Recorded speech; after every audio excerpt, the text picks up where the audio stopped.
Have you ever felt like you were walking on eggshells? Have you ever felt like maybe you weren't enough in your relationship? These are 5 signs that you are dealing with a narcissist, whether you know it or not.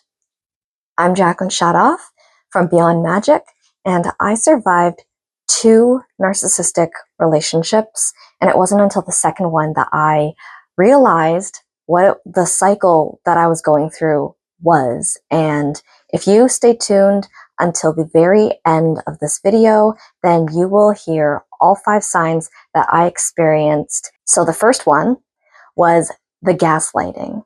So when I was going through my narcissistic abusive relationships, there was a lot of gaslighting going on. I would tell them about my feelings. I would tell them about what I was experiencing, how I was perceiving their actions and things that were happening in the relationship.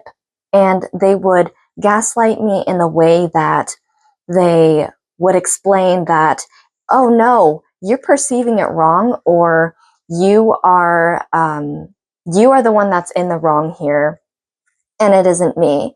And you need to change your ways because I'm not in the wrong. And so there was a lot of this kind of behavior where I would bring them a very specific issue that I was worried about, concerned about, and they would make me feel like I was going crazy, that I was, insane, that I had some sort of weird thing going on, and, it was all your fault, not mine.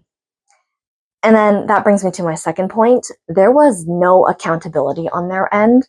So they would, if we were in an argument or something, they would twist things around to make it very obvious that they felt like I was in the wrong. So, for example, one year I went to a convention with one of my, situationship, and I wanted to stay for the night events that were going on. However, he said that I needed to go home early and think about our relationship in order for him to feel comfortable, simply because I would not answer my phone every 5-10 minutes just so that he knew where I was. So he said that I put undue stress on him in the relationship just because I could not pick up my phone every 5 minutes. So, 3. This brings me again to my next point, victim shaming. So victim shaming is a very common thing in narcissistic abusive relationships where you come to them with an issue and they shift the blame so that they always appear to be the victim. So that was, again, similar to the previous one on accountability, where they would always twist your words, they would always twist the narrative in order to make them appear to be the victim.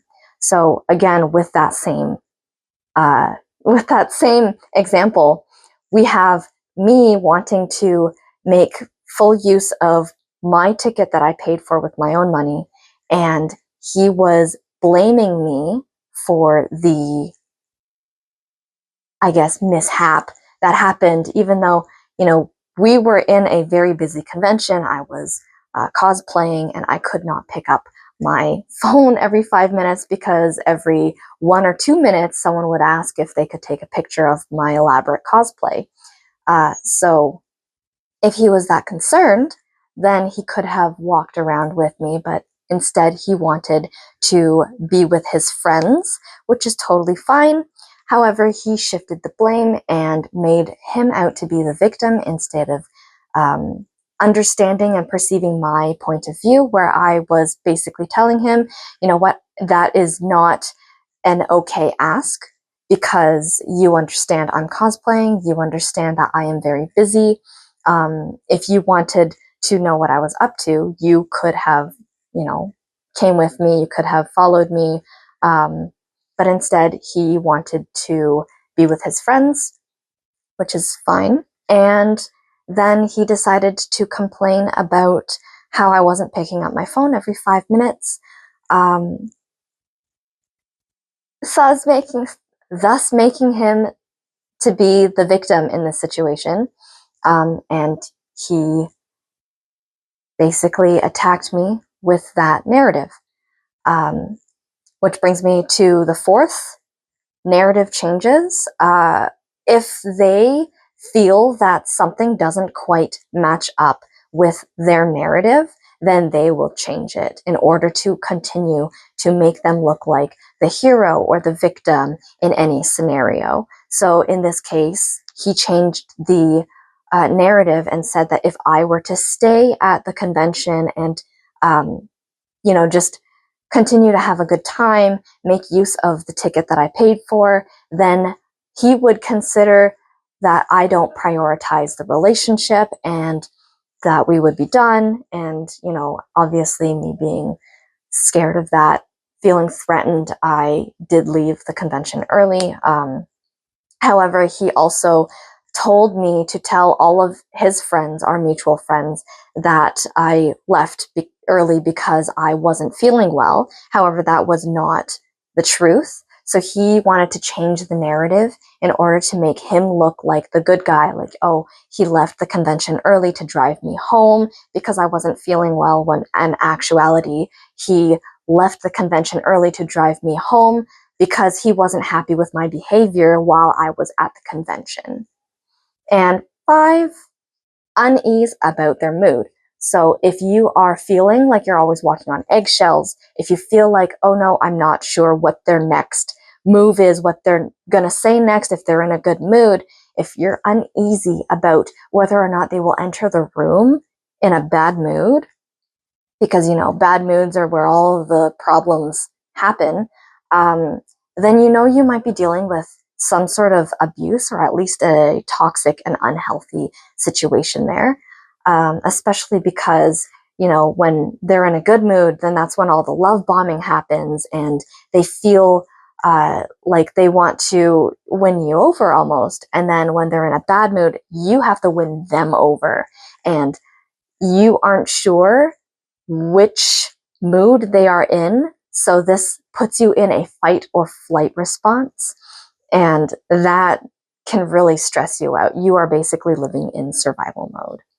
So if you enjoyed watching this video, if this has helped you, please give me a follow, subscribe, like this video, even comment below if you've experienced something like this, because narcissistic abuse is something that's very common these days, and I want to make sure that I'm providing the best information I can from my own experiences so that you guys can also help yourselves heal through this and escape this cycle.